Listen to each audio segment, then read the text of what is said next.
Sir ನಮಸ್ತೆ. ಇದೊಂದು ನಮಸ್ತೆ ಹೇಳಿ ಸರ್. ಜನರ ಅಭಿಪ್ರಾಯ ವಿಡಿಯೋ ಮಾಡ್ತಾರೆ. ಈಗ ಸಿದ್ದರಾಮಯ್ಯ ಅವರ ಆಡಳಿತದ ಬಗ್ಗೆ ನಿಮ್ಮ ಒಂದು ಹಂಗೆ ಮಾತಾಡಲ್ಲ ಸರ್. ಸಿದ್ದರಾಮಯ್ಯ ಅವರ ಆಡಳಿತ ಭಾಳ ಚೆನ್ನಾಗಿದೆ ಸರ್. ಯಾಕೆ ಹಿರಿಯ ರಾಜಕಾರಣಿ ತಿಳಿದಿರೋರು, ಒಳ್ಳೆ ಗುಡ್ಡು ಇದು ಸರ್ ಸಿದ್ದರಾಮಯ್ಯ ಅವರು. DK ಶಿವಕುಮಾರ್ ಸರ್ ನಮಗೆ ಏನೋ ಅಷ್ಟು ಇಲ್ಲ ಸರ್. ಅಲ್ಲ ಅವರು ರೌಡಿ ಜಾಮು ಅಧಿಕಾರ ಅವ್ರಿಗಿನ್ನೂ ನಡೆಸೋದು ಆಗಲ್ಲ ಸರ್. ಯಾಕಂದರೆ ಈಗ ಬೆಂಗಳೂರು ನಗರಾಭಿವೃದ್ಧಿ ಸಚಿವರಾಗಿ ಬೆಂಗಳೂರು ಹೆಂಗಿದೆ ನೋಡಿ, IT BT ಸುಮ್ಮನೆ ಹಾಗೆ ನಾರ್ಮಲ್ ಆಗಿ ಮಾತಾಡೋದಾದ್ರೆ ಆ ಥರ ಖಡಕ್ ಅವರೆಲ್ಲ ನಿಂತ್ಕೊಂಡ್ರೆ ಒಂದು ಸಖತ್ತಾಗಿರುತ್ತೆ. ಇಲ್ಲ ಸರ್, ಅಂತ ಕಡತಾಗನೇ ನಿಂತ್ಕೋಬಾರ್ದು ಸರ್. ಸಿದ್ದರಾಮಯ್ಯ ದಕ್ಷ ಆಡಳಿತಗಾರರು ಸರ್. ಅದೊಂದು ಅಂದರೆ ನನಗೆ ಸಿದ್ದರಾಮಯ್ಯ ನಮ್ಗೆ ಏನು ಮಾಡಿಲ್ಲ ಸರ್. ಅಂದರೆ ಒಂದು ತಿಳುವಳಿಕೆಯಲ್ಲಿ ರಾಜ್ಯವನ್ನು ಚೆನ್ನಾಗಿ ಮುನ್ನಡೆಸ್ಕೊ ಹೋಗೋದು ಅನುಭವ ಇದೆ ಸರ್. DK ಶಿವಕುಮಾರ್ ಏನು ಸರ್? ಹೌದು ಸರ್. ಏನೇನು ಮಾಡೋರು ನಮಗೆ ಅಂತ ಅವರು ಸರ್ ನನಗೆ ಸಿದ್ದರಾಮಯ್ಯ ನನಗೇನು ಮಾಡಿಲ್ಲ ಸರ್. ನಮಗೇನು ಮಾಡಿಲ್ಲ. ನಮ್ಮ ಮೈಸೂರು ಅಷ್ಟು ಏನು ಅಭಿವೃದ್ಧಿ ಆಗಿಲ್ಲ ಸರ್ ಇನ್ನೂ. ಅಂದರೆ ಇರೋದ್ರಲ್ಲಿ ರಾಜಕಾರಣದಲ್ಲಿ ಪರವಾಗಿಲ್ಲ ಸರ್. ಓಕೆ. ಬಟ್ ಯಾರು ಈಗ ಸಿದ್ದರಾಮಯ್ಯ ಅವ್ರ ಕಡೆ ಮಾತಾಡೋರು ಸರಿ, ಅಪೋಸ್ ಮಾಡೋರು ಸರಿ. ಹೌದು ಸರ್. ಬಸ್ ಫ್ರೀ ಕೊಡಬಾರ್ದಾಗಿತ್ತು ಸರ್. ಇನ್ನೊಂದು ಹೇಳ್ತೀನಿ, ಸಿದ್ದರಾಮಯ್ಯ ಅವರು ಈ ಬಡವ್ರ ಮಕ್ಕಳಿಗೆ ಹೆಲ್ತ್ಗೆ ಎಜುಕೇಷನ್ಗೆ ಮಾನ್ಯತೆ ಕೊಡಬೇಕಾಯ್ತು ಸರ್. 2,000 ರೂಪಾಯಿ ಫ್ರೀ ಬಸ್ ಮಾಡಬಾರ್ದು ಸರ್. ಈ ಫ್ರೀ ಬಸ್ ಮಾಡಿ ಸರ್ ಎಷ್ಟೋ ಟ್ಯಾಕ್ಸಿ ಡ್ರೈವರ್ಗಳು, ಆಟೋ ಡ್ರೈವರ್ಗಳು ಪ್ರತಿಯೊಬ್ಬರು ತೊಂದರೆ ಅನುಭವಿಸ್ತಾ ಇದ್ದಾರೆ ಸರ್. ಶ್ರೀಮಂತರು ಹೋಗ್ತಾರೆ, ಬಡವರು ಹೋಗ್ತಾರೆ. ಫ್ರೀ ಬಸ್ ಕೊಡಲಿ ಸರ್.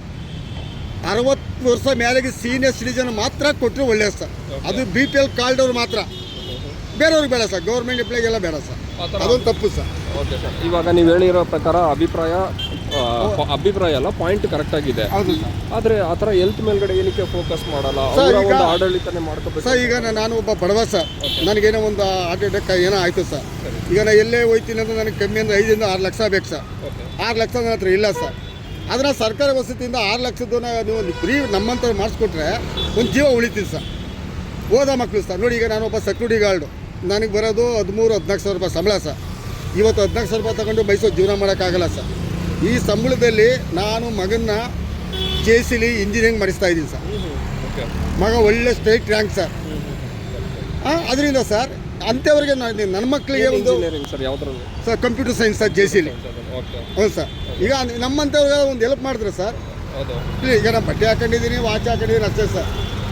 ನನಗೆ ಬರೋದೇ 12-13 ಸಾವಿರ ರೂಪಾಯಿ ಸಂಬಳ ಸರ್. ನಿಮ್ಮಂಥವ್ರು ಇದ್ದಾರೆ, ಅಲ್ಲಿ ಸಣ್ಣ ಪುಟ್ಟ ಕೆಲಸ ಮಾಡ್ಕೊಡ್ತೀನಿ, ಹಂಗೆ ಜೀವನ ಆರಂಭ ಮಾಡ್ತಾ ಇದ್ದೀನಿ ಸರ್. ಸಿದ್ದರಾಮಯ್ಯವರು ಮಾಡಿಲ್ಲ, ಏನು ಮಾಡಿಲ್ಲ. ಪೂರ ಮೊನ್ನೆ ಇನ್ನೊಂದು ಸರ್, ನನ್ನ ಮಗ ಸ್ಟೇಟ್ ರ್ಯಾಂಕ್ ಅಂದ್ಬಿಟ್ಟು ಒಂದು ಲ್ಯಾಪ್ಟಾಪ್ ಗೌರ್ಮೆಂಟಿಂದ ಫ್ರೀ ಕೊಡ್ತೀನಿ ಅಂದರು. 50,000 ರೂಪಾಯಿ ಕೊಡ್ತೀನಿ ಅಂದರು. ಆಯ್ತು ಅಂದ್ಬಿಟ್ಟು ಎಲ್ಲ ಸ್ಯಾಂಕ್ಷನ್ ಆಯಿತು ಸರ್. ಲ್ಯಾಪ್ಟಾಪು ನೀವು ತಗೊಳ್ಳಿ, ಲ್ಯಾಪ್ಟಾಪ್ ತಂದು GST ಬಿಲ್ ಕೊಡಿ, ನಿಮ್ಗೆ ಒಂದು 3 ದಿನಕ್ಕೆ ಅಕೌಂಟ್ ಬರ್ತಿದೆ ಅಂದರು ಸರ್. ನಾನೇನು ಮಾಡಿದೆ, ಬಜಾಜ್ ಈಗ ಕೇಳಿದೆ ಅವ್ನಿಗೆ 50,000 ರೂಪಾಯಿದು ಆಗಲ್ಲಪ್ಪ, ನನಗೆ 1,20,000 ರೂಪಾಯಿ ಬೇಕಾದ್ರೆ. ನಾನೇನು ಮಾಡಿದೆ, ಒಂದು 35,000 ಕ್ಯಾಶ್ ಇತ್ತು ಸರ್. 35,000 ಕ್ಯಾಶ್ ಕಟ್ಬಿಟ್ಟು ಬಜಾಜ್ ಫೈನಾನ್ಸಲ್ಲಿ ಲೋನ್ ಮಾಡಿಸಿ GST ಬಿಲ್ ಕೊಟ್ಟೆ ಸರ್. ಕೊಟ್ಟು 2 ತಿಂಗಳಾಯ್ತು, ಇನ್ನೂ ಅಕೌಂಟ್ ದುಡ್ಡೇ ಬಂದಿಲ್ಲ. ಅದು ಸಿದ್ದರಾಮಯ್ಯ ಅವರು ಹೇಳಿಕೆ ಕೊಟ್ಟಿರೋದು. ಅದು ಎಲ್ರಿಗೂ ಇದೆ ಸರ್.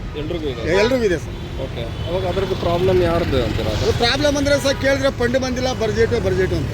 ಓಕೆ. ಅದರಿಂದ ನೀವು ಹೇಗೆ ಕ್ಲೈಮ್ ಮಾಡ್ತೀವಿ ಸರ್? ಈಗ ನಾನು ಬಜಾಜ್ ಈಗ ಕೊಟ್ಟಿದ್ದೀನಿ. ಇವತ್ತೆಲ್ಲ ಈಗ 6 ತಿಂಗಳಾದರೂ ಬರಲೇಬೇಕು ಸರ್. ಅದು ಹಾಕ್ತಾರೆ.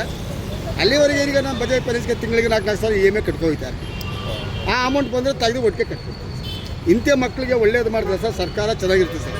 ಬಡವರಿಗೆ, ನಿರ್ಗತಿಕರಿಗೆ ಅದು ಮಾಡಬೇಕು ಸರ್. ಈ ಫ್ರೀ ಬಸ್ಸು, ಫ್ರೀ ಎಲೆಕ್ಟ್ರಿಕ್ ಎಲ್ಲ ಕೊಟ್ಬಿಟ್ಟು ಸರ್ ಸರ್ಕಾರದ್ದು ಈಗೇನಾಗಿದೆ ಹೇಳಿ, ಯಾವುದಕ್ಕೂ ಫಂಡ್ ಇಲ್ಲ ಸರ್.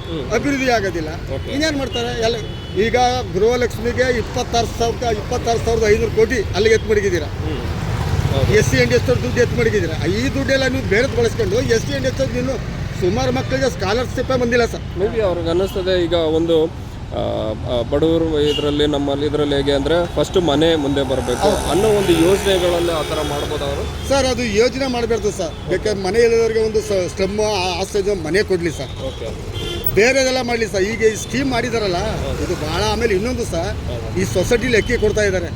ಫಸ್ಟು ಅಕ್ಕಿ ಬ್ಯಾನ್ ಮಾಡ್ಬೇಕು ಸರ್. ಯಾಕುತ್ತೆ ಸರ್, ಒಂದು 10% ಅದು ಅಕ್ಕಿ ತಿಂತಾರೆ, 90% ಅಕ್ಕಿ ಮಾರ್ತಾ ಇದ್ದಾರೆ. ಆ ಅಕ್ಕಿ ಏನು ಮಾಡ್ತಾರೆ, ತಗೋಯ್ತಾರೆ, ಲಾಸ್ಟ್ ಟನ್ಗಳೇ ತಗೋಯ್ತಾರೆ, ದೊಡ್ಡ ಮಿಲ್ಗೆ ಹಾಕ್ತಾರೆ. ಅದು 3 ಕೋಟಿ ಪಾಲಿಸ್ ಮಾಡಿದ್ರೆ ಸರ್ ಅದು ಆಗೋದು BT ರೈಸ್. ಅದಕ್ಕೊಂದು ನೇಮ್ ಬಿಟ್ಟು 2,000-1,800 ರೂಪಾಯಿ ಹೊಡಿತಿದೆ ಸರ್. ಇದು ನಾನು ಕಣ್ಮುಂದೆ ನೋಡಿರೋ ಸರ್. ಅಂದರೆ ಡಿಪೋ ಅಕ್ಕಿ ತಿಂತಾ ಇರೋದು ನಿಜವಾಗಿ ದೇವರಾಣಿಗೆ ಹೇಳ್ಬೇಕಂದ್ರೆ ನಾನೇ ಸರ್. ಹೆಮ್ಮೆಯಿಂದ ಹೇಳ್ತೀನಿ, ನನ್ನ ಮನೆಯಲ್ಲಿ ಡಿಪೋ ಅಕ್ಕಿ 4 ಕ್ವಿಂಟಲ್ ಇದೆ. ನಾನು ಮಾರಲ್ಲ. ಅದನ್ನೇ ಊಟ ಮಾಡ್ತಾರೆ ಸರ್. ನಾನು ನಮ್ಮಮ್ಮ ನನ್ನ ಹೆಂಡತಿ ಇಷ್ಟಿದೆ ಸರ್. ಅದ್ರಲ್ಲಿ ಮೈನ್ ಬೇಡದೇ ಇರೋದಂದ್ರೆ ಬಸ್ ಬಸ್ಸು ಬೇಡ ಅಂತ ಸರ್. ಬಸ್ಸು ಬೇಡ ಸರ್. ಯಾಕಂದರೆ ಈ ಬಸ್ಸು ಮಾಡಿಬಿಟ್ಟು ಎಷ್ಟೋ ಜನ ಹೇಳ್ತಾರೆ ಹೆಂಗಸು ಎಲ್ಲೆಲ್ಲೋ ಏನೋ ಟೂರು ಗೀರು ಧರ್ಮಸ್ಥಳ ಮಂತ ಎಲ್ಲ ಕಡೆ ಏನೋ ಹೋಗ್ತಾರೆ ಸರ್. ಅವ್ರು ಏನು ಮಾಡ್ತಾರೆ ನಮಗೆ ಗೊತ್ತಿರೋದಿಲ್ಲ ಸರ್. ಬಸ್ ಏನಕ್ಕೆ ಫ್ರೀ ಮಾಡಬೇಕು? ಈಗ ಒಬ್ಬರು ಎಲ್ಲೇ ಹೋದ್ರು ಸರ್, ಈಗ ನನಗೂ 12,000 ಕೊಡ್ತಾರೆ. ಹೋಟ್ಲು ಕೆಲಸ ಮಾಡಿದ್ರು 500-600 ರೂಪಾಯಿ ಊಟ ಕೊಡ್ತಾರೆ ಸರ್. ಅವಳು ದುಡ್ಡು ಕೊಡೋಯ್ತಾಳೆ ಬಿಡಿ. ಇಲ್ಲಿ ಲಕ್ಷಾಂತರ ರೂಪಾಯಿ ಕೊಟ್ಟು ಆಟೋ ತಗೊಂಡು ಕಾರ್ ತಗೊಂಡು ಬಾಡಿಗೆ ಇಲ್ಲದೆ ಇದಿಲ್ಲದೆ ಜನ ಸಾಯ್ತಾವ್ರೆ.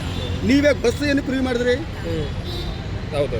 ಅದೇ ಬೇರೆ ಒಂದು ನಿರ್ಗತಿಕರಿಗೆ ಒಂದು ಒಳ್ಳೇದು ಮಾಡಿ ಸರ್. ಬಡವರಿಗೆ ಗುರುತಿಸ್ಬಿಟ್ಟು ಅವ್ರಿಗೇನೋ ಒಂದು ಮನೇನೋ ಒಂದು ಇದು ಪ್ರತಿಯೊಂದು ಮಾಡಿಕೊಡಿ ಅಂಥವ್ರಿಗೆ. ಇದು ಬಸ್ಸು, ಈ ಗೃಹಲಕ್ಷ್ಮಿ ಇವೆಲ್ಲ, ಈ ಗೃಹಲಕ್ಷ್ಮಿ ಹಾಕ್ಬಾರ್ದಾಯ್ತು ಸರ್. ಭಾಳ ಮೋಸ. Thank you sir.